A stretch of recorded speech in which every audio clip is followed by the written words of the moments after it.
اے بندو اپنی زینت لیے رہو، یعنی کپڑے پہنے رہو، اور زینت کم سے کم وہ کپڑا ہے جو واجب الستر یعنی اعضاء کو چھپا سکے۔ اس لیے کہ تمہیں صبح اٹھ کے نماز پڑھنی ہے نا، تو جب صبح فجر کی نماز تمہیں ادا کرنی ہے تو بغیر ستر چھپائے ہوئے یعنی پردہ پوشی کیے ہوئے ستر کو جو ہے جو کھل گیا تھا اسے چھپائے تو نماز نہیں ہوگی، تو پہلے اپنے کپڑے تم درست کر لو، یہ دوسرا کام۔ تیسرا فرض یہ ہے کہ نماز کے لیے نماز کے وقت میں بندہ کامل وضو کرے۔ اب دیکھیں ترتیب کتنی اچھی ہے، اٹھو تو سبحان اللہ الحمدللہ کہو، کپڑے درست کرو، اور پھر تیسرا کام کیا آ گیا؟ یا ایھا الذین آمنوا اذا قمتم الی الصلاۃ فاغسلوا وجوہکم، یعنی اب جب تم کپڑے بھی ٹھیک کر چکے، اللہ کی تسبیح بھی کر چکے، حمد بھی کر چکے، تو اب نماز کے لیے تم کو جانا ہے نا، تو پہلے وضو کر لو۔ یہ تیسرا کام، یعنی اب اٹھنے کے بعد ضرورت سے فارغ، آپ استنجا وغیرہ سے فارغ ہو گئے، اب نماز کی تیاری میں لگ جاؤ۔ یعنی یہ ابتدا اٹھتے کام، یہ فکر سب سے پہلے ہونی چاہیے۔ چوتھا فرض، نماز کو نماز کے وقت میں کامل طریقے سے ادا کرو۔ یہ نہیں کہ فجر کی نماز جانے دو، 10 بجے اٹھ کے پڑھیں گے والی پوزیشن نہیں، 11 بجے اٹھ کے پڑھنے والی پوزیشن نہیں۔ ان الصلاۃ کانت علی المؤمنین کتابا موقوتا، وضو ہو چکا، اب نماز وقت پر ادا کرو، یہ چوتھا فرض۔ پانچواں فرض یہ ہے کہ رزق کے بارے میں کیے ہوئے وعدے الہی پر پرامن رہے، یعنی مطمئن اور بے فکر۔ اس کی دلیل یہ ارشاد ربانی ہے کہ فرماتا ہے وَمَا مِن دَابَّةٍ فِي الْأَرْضِ إِلَّا عَلَى اللَّهِ رِزْقُهَا، یعنی اب صبح اٹھ کے سوچے اب کیا ہوگا، کھانا ملے گا کہ نہیں، روزی ملے گی کہ نہیں، تو مطمئن ہو جائے۔ نماز بھی تو نے پڑھ لی بندے، وضو بھی تو نے کر لیا، اللہ کی تسبیح بھی تو نے کر لی، حمد بھی بجا لایا، اب جب تم ان چیزوں سے فارغ ہو چکے تو روزی کی زیادہ فکر مت کرنا، اس لیے کہ اللہ نے تیری روزی کا ذمہ لے لیا ہے۔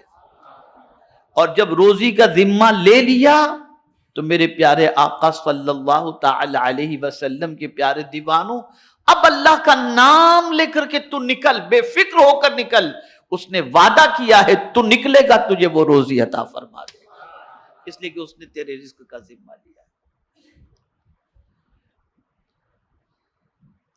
میرے پیارے آقا صلی اللہ تعالی علیہ وسلم کے پیارے دیوانوں، اب یہاں ایک چھوٹی سی بات درمیان میں عرض کر دوں، صبح کی نماز ہو یا کسی بھی وقت کی نماز، خود بھی اٹھو، اپنے اہل و عیال کو بھی اٹھاؤ، خود بھی نماز پڑھو، اپنے اہل و عیال کو بھی نماز کا حکم دو۔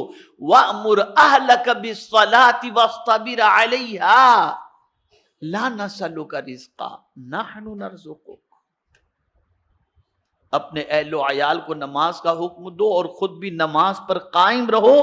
اللہ فرماتا ہے میں تم سے روزی نہیں مانگتا، میں تم کو رزق عطا کروں گا، میں تم کو روزی عطا کروں گا۔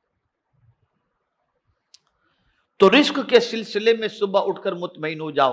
اس پر ایک اور حدیث شریف میں دلیل کے طور پر لاؤں کہ آقا کریم صلی اللہ علیہ وسلم ارشاد فرماتے ہیں صبح کے وقت روزی کا فرشتہ روزی لے کر کے آتا ہے، جب بندہ نماز پڑھتا ہے تو اس کے حصے کی روزی اسے دے دیتا ہے، اور اگر بندہ پڑا رہتا ہے تو اس کی روزی لے کے چلا جاتا ہے۔ تو پتہ چلا اٹھے، نماز ادا کر لیے، تمہارے حصے کی روزی کے لیے تم مطمئن ہو جاؤ، اللہ تمہارے حصے کی روزی تمہیں عطا فرمائے گا۔ اب چھٹا فرض یہ ہے کہ اللہ کی تقسیم پر قناعت کرے، یعنی اب آپ نکلے تو آپ نے دیکھا کسی کو صبح دکان کھولتے ہی ہزاروں کا مال اس کا بک گیا، اور آپ کی شام تک کوئی کسٹمر آپ کی دکان پر نہیں آیا، تو آپ یہ سوچیں کہ یار مجھے اتنا کم اس کو اتنا زیادہ کیوں؟ تو اب اس پر دلیل آ رہی قرآن کی. اللہ اکبر. قرآن کہتا ہے نحن قسمنا بینہم معیشتہم فی الحیات الدنیا، یعنی ہم نے بندوں کے درمیان ان کی دنیاوی زندگی میں گزر بسر کی چیزیں بانٹ دی ہیں، اپنی مشیت و حکمت سے بعض کو بعض پر فضیلت دے دی. یعنی اللہ یہ فرماتا ہے مجھے معلوم ہے کس کو کتنا دینا، تو ہم نے تقسیم کر دیا ہے، اس کو اتنا دینا ہے، اس کو اتنا دینا ہے. تو تمہیں جتنا مل جائے تم اس پر قناعت کرو. اور اگر کوئی قناعت کرے تو کیا ہوتا ہے؟ تو آقا کریم صلی اللہ علیہ وسلم فرماتے من قنع جل ومن طمع ذل. جو قناعت اختیار کرتا ہے، یعنی جتنا میرے کریم تو نے عطا کیا تیرا شکر ہے، تو اللہ فرماتا ہے میں اسے عزت عطا کر دیتا ہوں. اور جو لالچ میں لگا رہتا ہے سرکار فرماتے اللہ اسے ذلیل کر دیتا ہے، اس کا پیٹ ہی نہیں بھرتا، اس کا پیٹ ہی نہیں بھرتا. اور جو قناعت کرتا ہے نا، بس جو مل گیا اللہ کا شکر.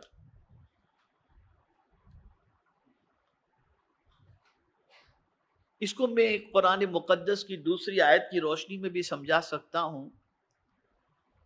قناعت کو اگر سیکھنا ہے تو چونٹی سے سیکھو اور پرندے سے سیکھو.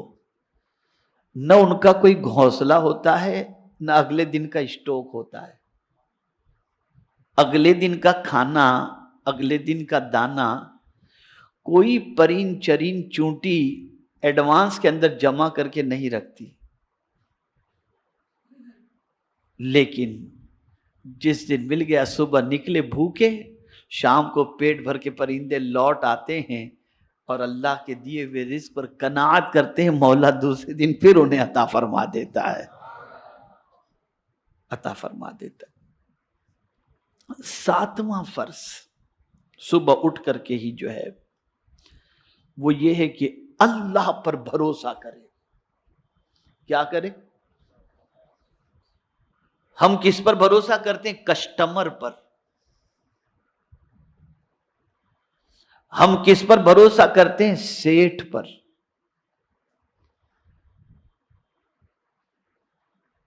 اور قرآن کہتا ہے اللہ پر بھروسہ کرو. بہت اہم بات عرض کر رہا ہوں، اگر اس نقطے کو آپ نے ذہن میں محفوظ کر لیا نا تو میں یقین کے ساتھ کہتا ہوں آپ کے دل سے پوری زندگی جو ہے نا، اس کو یاد رکھیں گے تو پوری زندگی انشاءاللہ العظیم آپ ٹینشن فری ہو جائیں گے. ابھی کنونشن کے اندر مغرب کے بعد میرا بیان تھا مہاپولی میں نے وہاں ایک جملہ کہا تھا، وہی یہاں پر کہہ دیتا ہوں، اس کے بعد آیت کی طرف آتا ہوں. میں نے کنونشن میں ایک قول پیش کیا، راستہ ایک ہی تھا. راستہ بولیے بولیے، راستہ ایک ہی تھا. فرعون ڈوب گیا، موسیٰ علیہ السلام نکل گئے. راستہ ایک ہی تھا، فرعون ڈوب گیا، موسیٰ علیہ السلام نکل گئے. وجہ یہ ہے کہ فرعون کو راستے پر بھروسہ تھا، موسیٰ کو خدا پر بھروسہ تھا.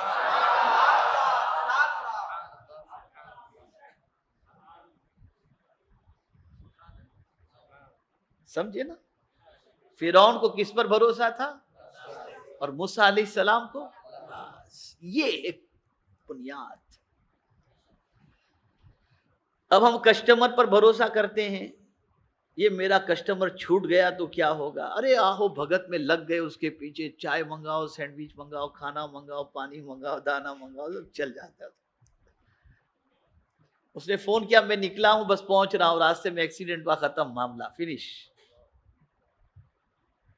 آپ نے اس کے بھروسے پر کروڑوں کا لاکھوں کا مال بنا کر کے رکھا، اب کیا کریں؟ تو آپ کا بھروسہ کسٹمر پر تھا. تو قرآن نے کتنی عظیم بات کہی ہے، اے بندے تو صبح جب نکل یا صبح کوئی کام کا ارادہ کر، کسی پر بھروسہ مت کر. بھروسہ کرنا ہے تو کس پر کر؟ وَتَوَكَّلَ عَلَى الْحَيِّ الَّذِي لَا يَمُوتُ، اس رب پر بھروسہ کر جو زندہ رہنے والا ہے، کبھی مرنے والا ہے ہی نہیں. انسان مر جائے گا، کسٹمر مر جائے گا، دنیا ختم ہو جائے گی، لیکن مولا کی ذات باقی رہنے والی ذات ہے. اس لیے بندے تو اس پر بھروسہ کر.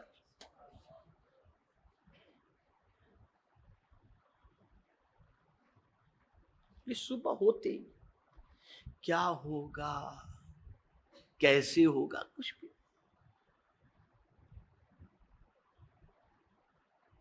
یہ صبح ہوتے ہی ہمارے اوپر اللہ عز و جل لازم کر رہا ہے کہ ہم اس پر بھروسہ کریں. وَتَوَكَّلَ عَلَى الْحَيِّ الَّذِي لَا يَمُوتُ. اب آئیے 8ویں چیز کی طرف. بندہ اللہ کے احکام پر عمل کرنے کے سلسلے میں صبر کرے. صبر کے معنی کیا ہوتا ہے؟ جماؤ، جم جائے کہ مجھے اللہ کے اس حکم پر عمل کرنا ہی کرنا ہے.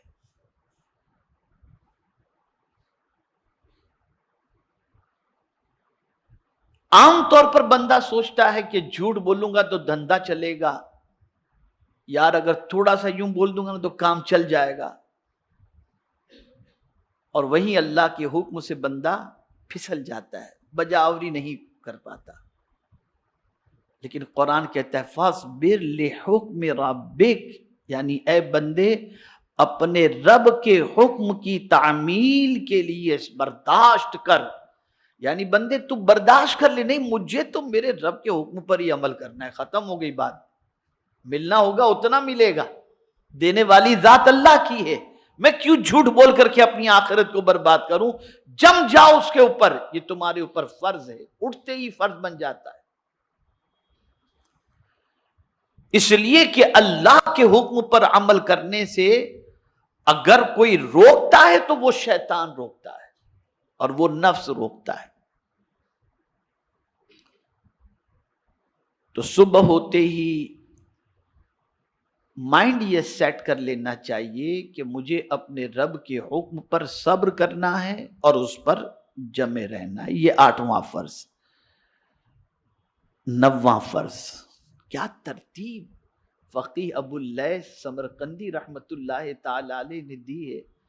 واللہ میں کہتا ہوں کہ ان کی عظمتوں پر قربان کہ اتنا اسٹیپ بائی اسٹیپ انہوں نے قرآن کی آیت کی روشنی سے سمجھایا ہے کہ بندہ اگر صبح اس حال میں کر لے تو اس کی صبح بھی اچھی، اس کی شام بھی اچھی، اس کی زندگی بھی اچھی اور اس کی موت بھی اچھی بن جائے. اب دیکھیں 9واں فرض کیا بتاتے ہیں؟ اللہ تعالیٰ کی دی ہوئی نعمتوں پر اس کا شکر ادا کرے، یعنی نعمت کی قدر کرے، ناقدری نہ کرے. دلیل اس کی یہ آیت کریمہ ہے، فرماتا ہے وَاشْكُرُوا نِعْمَةَ اللَّهِ ان کنتم ایاہ تعبدون، یعنی اے بندو اللہ کی سب نعمتوں کو یاد کرو، دھیان میں لاؤ اگر تم تنہا اس کی عبادت کرتے ہو، اگر تم تنہا اسی کی عبادت کرتے ہو. اور سب سے پہلی نعمت بعد وجود و حیات تندرستی ہے، اور سب سے عظیم ترین نعمت دین اسلام ہے. یعنی اللہ نے تمہیں صبح اس حال میں عطا فرمائی کہ تم تندرست ہو، تو اللہ کا شکر ادا کرو. اے کریم تیرا کروڑوں احسان کہ تو نے ہمیں تندرست رکھا، اور پھر اسی کے ساتھ تمہیں اللہ نے روزی عطا فرمائی. تو اس نعمت کی ناقدری مت کرنا کہ پیسہ آیا تو عیاشی میں اڑا کے آ جاؤ، ناقدری مت کرنا، اس کا شکر ادا کرو. شکر کرنے کا مطلب یہ نہیں کہ صرف الحمدللہ کہہ دو یا سد شکر بجا لاؤ، یہ تو ہے ہی شکر کا ایک طریقہ. اور شکر کا ایک طریقہ یہ ہے کہ اللہ نے جو نعمت عطا فرمائی ہے اس نعمت کو اس کے ارشاد کے خلاف عمل نہ کرنا اور اس کا استعمال نہ کرنا، یہ بھی اللہ کی نعمت کی قدر ہے اور اللہ کی نعمت کی شکر ہے، اللہ کی نعمت کا شکر ہے. اور پھر آپ نے کما لیا، اب پیسہ کریں کیا؟ اللہ نے آپ کو روزی بھی عطا فرمائی، صحت بھی عطا فرمائی، اللہ کے حکم پر آپ جمے بھی رہے، آپ نے تسبیح بھی کی، آپ نے تحمید بھی کی، اب کیا کریں؟ تو آپ نے یہ روحانی غذاؤں کا تو اہتمام کر لیا، اب بھوک بھی تو لگی ہوگی نا۔ تو اب 10واں فرض قرآن کہتا ہے کلوا من طیبات ما رزقناکم، پاکیزہ چیزوں میں سے کھاؤ جو ہم نے تم کو روزی عطا فرمائی ہے۔ یعنی اب تم کو مال ملا تو جو آیا وہ مت کھا لینا، پاکیزہ چیزیں کھانا، اس لیے کہ روزی ہم نے دی ہے، زندگی ہم نے دی ہے، تندرستی ہم نے دی ہے، مال ہم نے دیا ہے۔ جب سب کچھ ہم نے دیا تو ہماری تسبیح بھی کرو، ہماری عبادت بھی کرو، اور ہمارے دیے ہوئے مال میں سے حلال چیز کھایا کرو، ناجائز چیز قطعی طور پر نہ کھایا کرو۔